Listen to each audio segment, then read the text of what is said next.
ರಾಗ್ಲಹಳ್ಳಿ. ನನ್ನ ಹುಟ್ಟೂರು, ನನ್ನ ಜನ್ಮಸ್ಥಳ ಮದ್ದೂರು ಕೆರೆ. ನನ್ನ ಕರ್ಮಭೂಮಿ ಮತ್ತು ನನ್ನ ಗಂಗಮಾತೆ ತಾಯಿ ಟಿ ಬಿ ಜಯಚಂದ್ರ ಅವರು.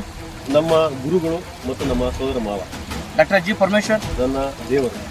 ತುಮಕೂರು ನನ್ನ ಕರ್ಮಭೂಮಿ. ಶಿರಕ್ಷೇತ್ರದ ಜನರು. ನನ್ನ ಆದ್ಯಾಧ್ಯ ದೇವರು.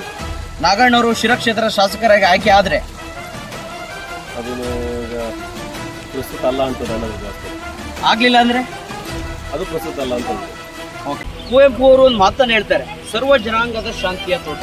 ಹಾಗೆ ಡಾಕ್ಟರ್ ಕೆ ನಾಗಣ್ಣವರು ಕೂಡ ಸರ್ವ ಜನಾಂಗದವ್ರು, ಯಾವುದೇ ಒಂದು ಜಾತಿ ಧರ್ಮ ಸೀಮಿತ ಎಲ್ಲರೂ ಕೂಡ ಬಹಳ ಆತ್ಮೀಯವಾಗಿ ನಿಷ್ಕಲ್ಮಶ ಪ್ರೀತಿಯಿಂದ ಮಾತಾಡುತ್ತಾರೆ. ಯಾವ ರೀತಿ ಬಂತು ನಾಗಣ್ಣವ್ರಿಗೆ ಆ ಪ್ರೀತಿ? ನಾವು ಬಡತನ ಇದ್ದಾಗ ಏನಾಯ್ತು, ನಾವು ಓದ್ತಿರ್ಬೇಕಾದ್ರೆ ಅನ್ನೂ ಕೂಡ ಕಷ್ಟ ಇತ್ತು. ಕೂಡ ಅವತ್ತು ಬರಗಾಲ, ಇದೇ ಜಮೀನು ಇದ್ರೂ ಕೂಡ ಅವತ್ತು ಮಳೆ ಇಲ್ಲ, ಬೆಳೆ ಇಲ್ಲ, ತಾಂತ್ರಿಕತೆ ಇರಲಿಲ್ಲ.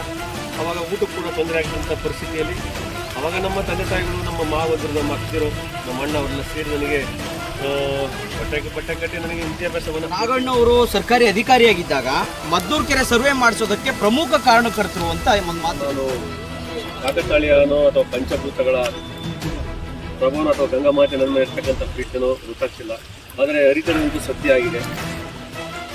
ಇದನ್ನ ಏನು ಅಂತಂದ್ರೆ ಇದೆಲ್ಲ ಪವಾಡ. ಈಗ ನಾವು ನಂಬಬೇಕಾಗುತ್ತೆ, ಯಾವುದೋ ಒಂದು ಅಗೋಚರ ಶಕ್ತಿ ನಮ್ಮನ್ನ ಕಾಪಾಡ್ತಿರುತ್ತೆ, ನಮ್ಮನ್ನ ಮೇಂಟೈನ್ ಮಾಡ್ತಿರುತ್ತೆ.